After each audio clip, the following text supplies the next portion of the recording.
Welcome to O's Corner with your host, ONYI. Hello, beautiful people. Welcome to episode 10 of O's Corner. I am your host, ONYI, and as always, I'm so grateful to be here, to be cultivating this space, to be alive, to just have the opportunity to learn and grow and share with all of you in all the different ways that we do. Thank you so much for listening. Today is the first Friday of the month, so happy first Friday to all of you. And our topic today will be related to metaphysics, spirituality, religion, and any topics related to that overarching category or those overarching categories. And before we get started with our discussion, let us take a moment to ground, take a moment to sit in appreciation, take a moment to acknowledge all of the beings, all of the things that support us, that coexist with us, that co-create with us. First and foremost, I greet and I thank my higher self. And I greet and I thank your higher selves, thanking all of our higher selves for making the decision to incarnate into this dimension, this realm, this earth, to experience everything that we're experiencing. May we move in the directions of our highest good, of our preference, and may we always be who we are. I thank you. Welcoming, acknowledging, and thanking our ancestors, our collective ancestors, our individual ancestors, the ancestors of the lands that we occupy, that we live on, our ancestors going back to the beginning of time. Thank you for the choices you made, everything you did in order to pave a way for us, in order to reflect to us all the different options for how to exist on this earth. And may we make the decisions that are in alignment with our highest good. And as we heal ourselves, we heal you, and we create a pathway of healing for our future generations. I thank you. Honoring and acknowledging the directions, honoring and acknowledging the elements and elementals, honoring and acknowledging the beings in the plant, mineral, and animal kingdoms. Thanking everything on earth, everything outside of earth, everything in this universe, in the multiverse. So grateful for the co-reflection. So grateful that we can look to you, we can look to anything and see ourselves. And I pray that we get to a point where we see ourselves in everything and everyone. We remember that we are all one. We might have our individuated minds and our individuated bodies and our specific experiences, but ultimately we all converge to one. May we remember we are one. May we remember that we are one. I thank you, I thank you, I thank you. Ashe. So for today's topic, I want to discuss God. What is God? Who is God? How is God? Where is God? When is God? All the questions in all the ways, in all the languages. You know, it seems like such an expansive, massive question on the one hand, and on the other hand, to me, there feels to be a simplicity with that question. But then because we often focus on the immensity of the question, we can overlook or not see how simple it is. And something that I wrote down after listening to a conversation about spirit, about God, about healing, was to expect or to look for God in the extreme or the fantastical, and to not see God in the simple, in the subtle within ourselves, is to miss out on a lot, is to miss out on God in all of its expressions. And I use the word "it's" very purposefully because, you know, to me, God spans the full spectrum of identity. Oftentimes, God is referred to as a he, or God is referred to as a she. And to me, God is both he, she, they, all of them, everything in between. And I think that speaks to, my perspective at this point, at least, and who knows if that will change. And I'm certainly not going to act as if I have the end all be all answer when it comes to God. I'm just sharing my own perspective. But, I see God as all of it. God is everything. To me, God is the all that is. And everything that exists is God. There is nothing that is outside of God, nothing that is separate from God. It is all connected. And I think that perspective for me is really beautiful, and it can be kind of challenging, because if God is all of it, then, we have to contend with those things that we don't prefer, those things that we can judge as negative, as bad, as evil. And again, if God is all of it, that is not excluding all of those things as well. And that is really difficult for a lot of people to reconcile. I think I've come to a place of reconciling it to a large degree myself. And I may have my moments where I'm like, but really, is that God? And I have to always come back to this place of, yes, God is all of it. God is all of it. We're the ones that judge anything as good, bad, as evil, as whatever terms we want to use. And that is often very subjective. There might be things that across the board we as human beings can agree upon that, are considered in one category of positive or negative. And, everything in between, you change time periods, you change cultures, you change locations, and that changes the perspective of whether something is deemed one way or the other. So it is quite interesting to consider what is the ultimate good or ultimate bad. And I don't even like to use those words because, again, they are so subjective, and there have been so many things that have been projected onto those terms throughout our society for various reasons and for historical purposes. So I always like to look at things from the positive and negative perspective. And again, being mindful to not classify positive as good or negative as bad, but really looking at it from a mechanical standpoint. What is the mechanism? What is the directional, what is the movement? Positive expands, it goes outwards, it uplifts, it enriches. Negative, it segregates, it collapses, it withdraws. So looking at things from that perspective, and again, life contains all of it. We see the balance of all of it in everything. To have one, we need the other, and vice versa. And it all works in balance with each other. And so for me, looking at God and seeing God as all of it is, again, the perspective that I've been sitting with for some time now, for a couple years, at least a couple years at this point. And, this is definitely a difference from when I was a child. And I know I've shared this story before in different platforms in terms of just my relationship with God, and that being funneled through primarily a religious framework, and specifically through the Christian context. And, something that I was thinking about today that I hadn't even really thought about before was, my relationship with God at the time, if I could really, I guess if I could describe it this way, I think it would be accurate in the sense that perhaps it was a bit transactional. It's like if within the Christian practice that I had as a child, you were expected to accept Jesus into your heart. So that was one step, and that was the only way to get through God. So that was a transaction there. And then in order to stay a Christian, in addition to being a, quote, good person, it was about witnessing to other individuals who maybe had not accepted Jesus into their heart. So, okay, let me do that. And, on the one hand, I was joyful about it. I did enjoy it.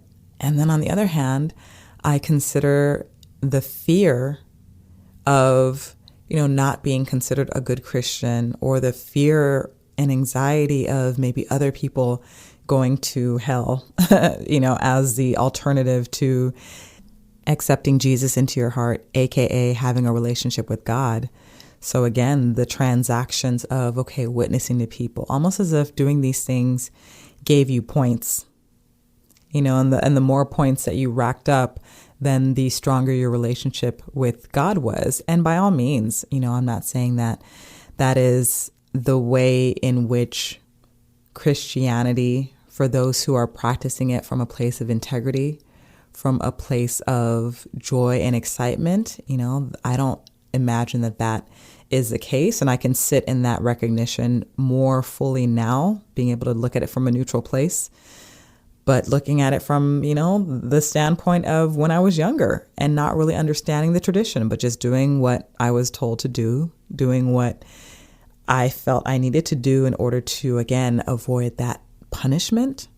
So it's interesting, the idea of like God as a punisher, which for me is, I think it's a perspective that many people have when it comes to God from, specifically a Christian framework. This idea of God as a vengeful, wrathful, punishing God. But then the juxtaposition of God as a loving, caring parent figure is very interesting, And I think for me, just looking back and having this strong connection to, for me, God through the church, through my joy of participating in the different activities of the church, and the community that was established in the congregation that I was part of, that was my relationship with God. Or so I thought when I was younger, that institution, that congregation, and the excitement and energy that I felt through those spaces, that I associated with those spaces, was then what I imagined was my connection to God. And so that put me in a very precarious position, because for me, my reflections for any kind of relationship with God came from those environments. It came from my parents and whatever they were experiencing. For me, they were Christians. They were strong Christians. So, they loved God.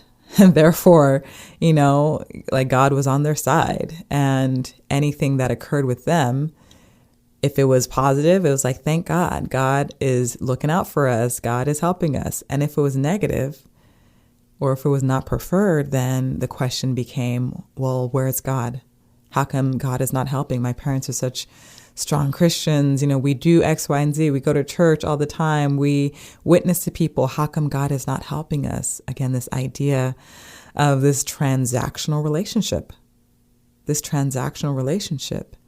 And, also for me, and this is a part that I think, I've shared perhaps in an episode before, where, my love and my joy and the connection that I had, for me, it was just very internal, was very subtle, and was just a matter of fact.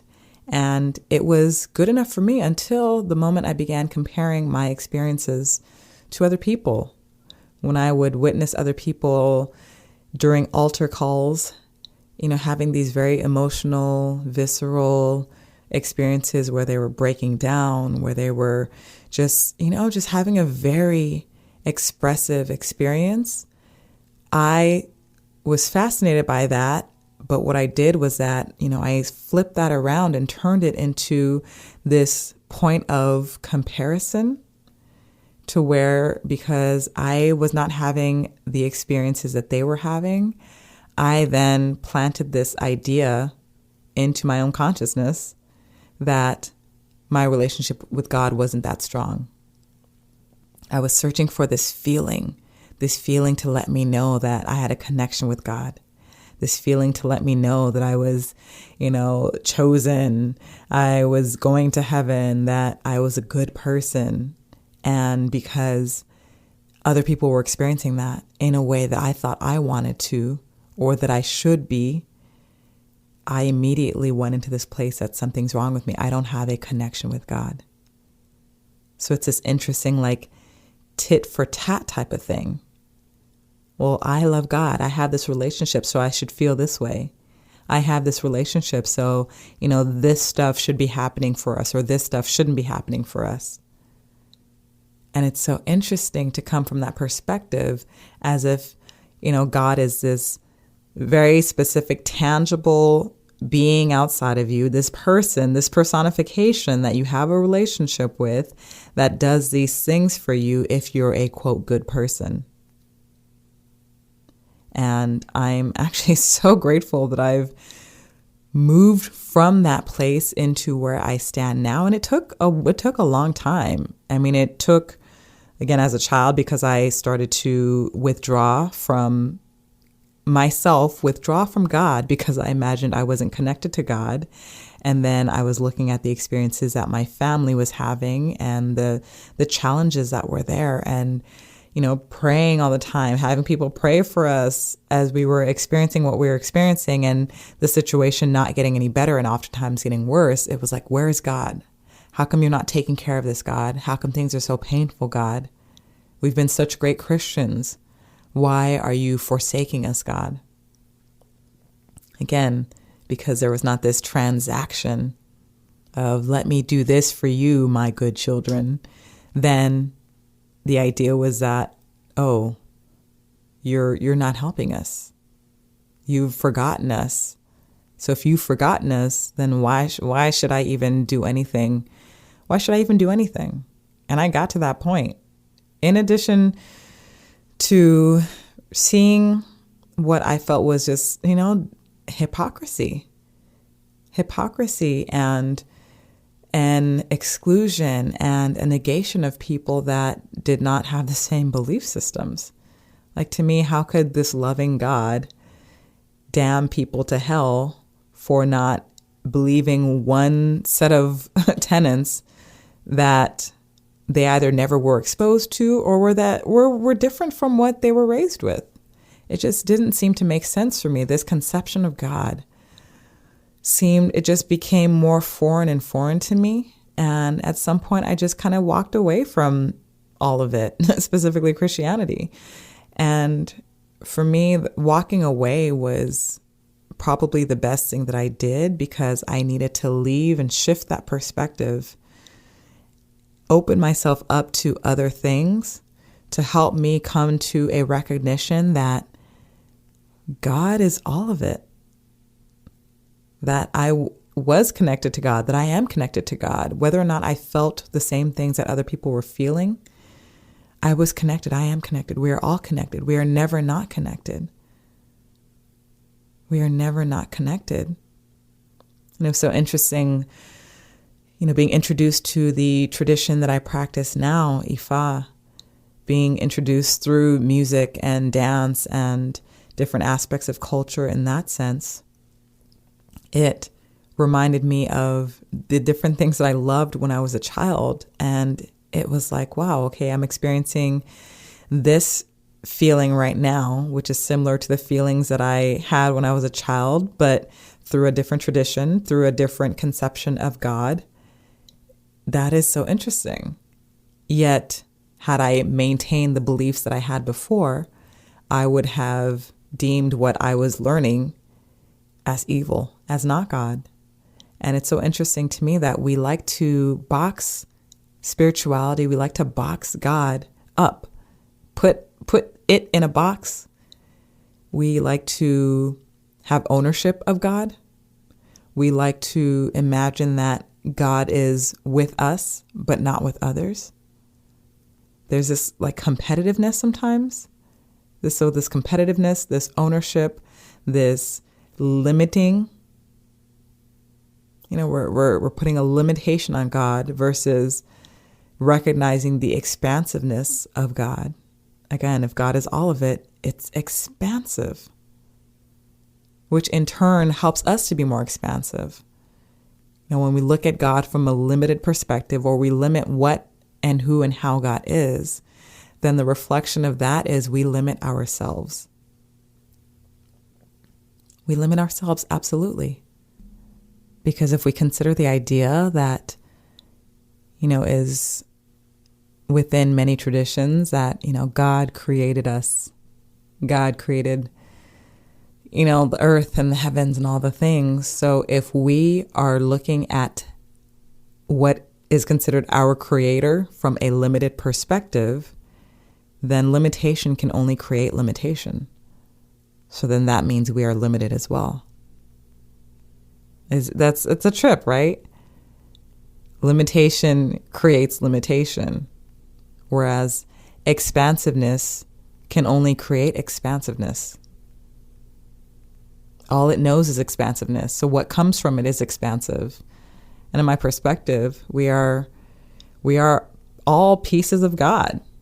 We are all God. God experiencing itself through our unique expressions. Whatever that looks like. Whatever that looks like. In Ifa, there are many names for God, actually. And I just love African traditions as a whole. And I mean, Ifa comes from West African people, the Yoruba people specifically. But in many African cultures, the names are very significant. The names oftentimes are speaking about circumstances, speaking about character, speaking about traits, speaking about situations, speaking about what an energy came here to do or is doing, is destined to do. So there's so much significance in the names. And when you break down the names and what they mean, it's just really powerful. And one of the names for God is Olodumare, which, God is seen as the supreme creator, and Olo meaning the owner or a lord, Du meaning container, pot, or womb of existence, and Mare meaning to bring forth or manifestation of life. So God being the owner of the womb of existence. And what is the womb? The place where life is cultivated. The place where life is cultivated. And life is all of it. The place where life is cultivated. And there's another word for God, which is Olorun, which is the owner of heaven, so the owner of the spirit realm. And we are all spirits having a physical experience. So within our spirit selves, we are infinite. We are infinite as spirits. And, God being the owner of this infiniteness is infinite. And we are an aspect of God. We are created by God, or we are, a fraction, a piece of God. And so we are infinite as well. And if we see ourselves, if we see the idea of God from this infinite place, we can see our reflection, because everything is a reflection of us. We are a reflection of everything. Then that means that we too are infinite. It's just, for me, it's all about having a perspective that helps you to be more of who you are. So it's not even about right or wrong. Again, everything that I've said in this discussion is, take it with a grain of salt. It's my perspective. It's what I've come to, part of it based on my own experience. But I always say, take on a perspective, which can change at any moment, really. You can shift your perspective like the next minute after you say it. But take on a perspective, adopt a perspective, act from a perspective that allows you to be more of who you are. So, you know what? If you having a very limited conception of God, or the all that is, or whatever name you choose to call it, if in your perspective, limiting that energy will help you be more of who you are, then by all means do that. By all means, limit it. Just have at it. And if for you, seeing God as more expansive helps you to remember the expansiveness of you, take that perspective. I personally choose to see God as all of it. Everything is God. Everything is a reflection of God. From the tiniest bacteria, like atom, all the different things, to the largest thing that we can even imagine and beyond. God is all of it. God is all of it. And God allows for all of it. God allows for all of it And it's a matter of what we do with what we have been given based on our destiny, based on what we came here to teach and learn. It's not a matter of, at least that I've learned, and this is a huge shift from when I was a child, because again, I had anger towards God. How could you let this happen to our family? Why are we going through this? All these different things. Blaming God for not stepping in and helping us. And really the work was to see the situation, to learn from the situation, to understand what I was to do with the situation, to see how the situation was helping shape my life, helping me go in the directions that I was going in order to play out whatever I came here to play out. Like, that's God. That is God, allowing for all of it. We are expressions of God. We are manifestations of God. So then what are the choices that we make given any circumstances that occur? So many different things happen. And in and of themselves, without our judgment, all of those things are neutral. So in what ways do we judge those things? In what ways do we use those things to help us be more of who we are? In what ways do we take action to expand, to grow, to uplift, to heal, versus collapsing, versus withdrawing, versus sinking into negativity? What do we do with what we've been given? The God expressing itself in us through our perspective is experiencing what we experience, how we experience it. And our work is to be who we are, do what there is for us to do from our own cognition, from our own integrity, from our own perspective, to do that and to be a reflection of that specific experience, because that is God. Again, God is all of it. In my perspective. It's been interesting going back and actually rereading the Bible from who I am now and the practices that I have adopted now, which for me, again, my main practice is the Ifa tradition.